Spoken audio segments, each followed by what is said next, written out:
Welcome to our channel. Let us pray. We are here to study each book of the Bible, chapter by chapter. We hope you learn along with us with every video. Please subscribe to our channel. It will help us spread the word to a bigger audience. This series is about the book of Philippians.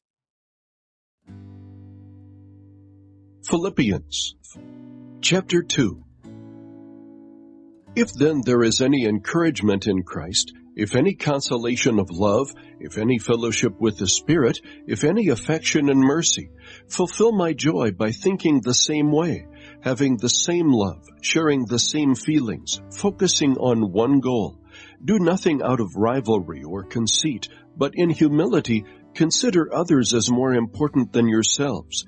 Everyone should look out not only for his own interests, but also for the interests of others. Make your own attitude that of Christ Jesus, who, existing in the form of God, did not consider equality with God as something to be used for his own advantage.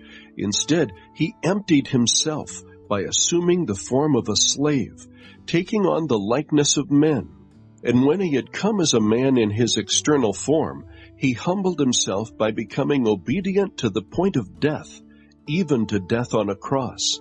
For this reason, God highly exalted him and gave him the name that is above every name, so that at the name of Jesus every knee will bow, of those who were in heaven and on earth and under the earth, and every tongue should confess that Jesus Christ is Lord, to the glory of God the Father.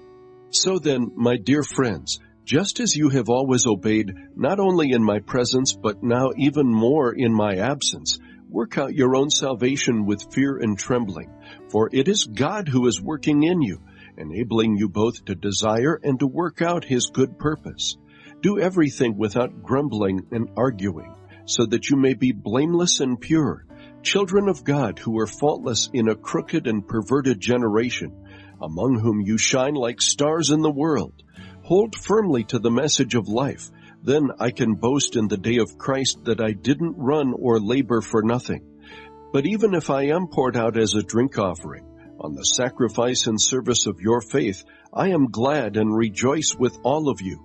In the same way, you should also be glad and rejoice with me. Now I hope in the Lord Jesus to send Timothy to you soon, so that I also may be encouraged when I hear news about you. For I have no one else like-minded who will genuinely care about your interests. All seek their own interests, not those of Jesus Christ. But you know his proven character, because he has served with me in the gospel ministry like a son with a father. Therefore, I hope to send him as soon as I see how things go with me. I am convinced in the Lord that I myself will also come quickly. But I considered it necessary to send you Epaphroditus, my brother, co-worker and fellow soldier, as well as your messenger and minister to my need, since he has been longing for all of you and was distressed because you heard that he was sick. Indeed, he was so sick that he nearly died. However, God had mercy on him, and not only on him but also on me, so that I would not have one grief on top of another. For this reason I am very eager to send him, so that you may rejoice when you see him again, and I may be less anxious. Therefore, welcome him in the Lord with all joy, and hold men like him in honor, because he came close to death for the work of Christ, risking his life to make up what was lacking in your ministry to me. In Philippians Chapter 2, we find some of the most profound and inspiring words about the nature of Christ and the Christian life. The chapter begins with a call to humility, as Paul encourages the Philippians to imitate the humility of Christ. He writes, "Do nothing from selfish ambition or conceit, but in humility count others more significant than yourselves. Let each of you look not only to his own interests, but also to the interests of others." Philippians Chapter 2 verses 3-4. This call to humility is a reminder that our lives should be marked by selflessness and a concern for the well-being of others. It is easy to become consumed with our own wants and desires, but Paul reminds us that true joy and fulfillment come from serving others and putting their needs ahead of our own. Paul then goes on to describe the nature of Christ's humility, writing, Have this mind among yourselves, which is yours in Christ Jesus, who, though he was in the form of God, did not count equality with God a thing to be grasped, but emptied himself, by taking the form of a servant, being born in the likeness of men. Philippians Chapter 2 verses 5-7.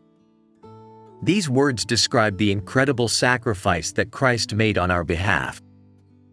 Though he was equal with God, he willingly set aside his divine privileges and took on human flesh in order to identify with us and ultimately to die for our sins. This act of selflessness is the ultimate example of the kind of humility and self-sacrifice that Paul is calling us to emulate. But the story doesn't end there. Paul goes on to describe the exaltation of Christ, writing, "Therefore God has highly exalted him and bestowed on him the name that is above every name, so that at the name of Jesus every knee should bow, in heaven and on earth and under the earth, and every tongue confess that Jesus Christ is Lord, to the glory of God the Father." Philippians Chapter 2 verses 9-11.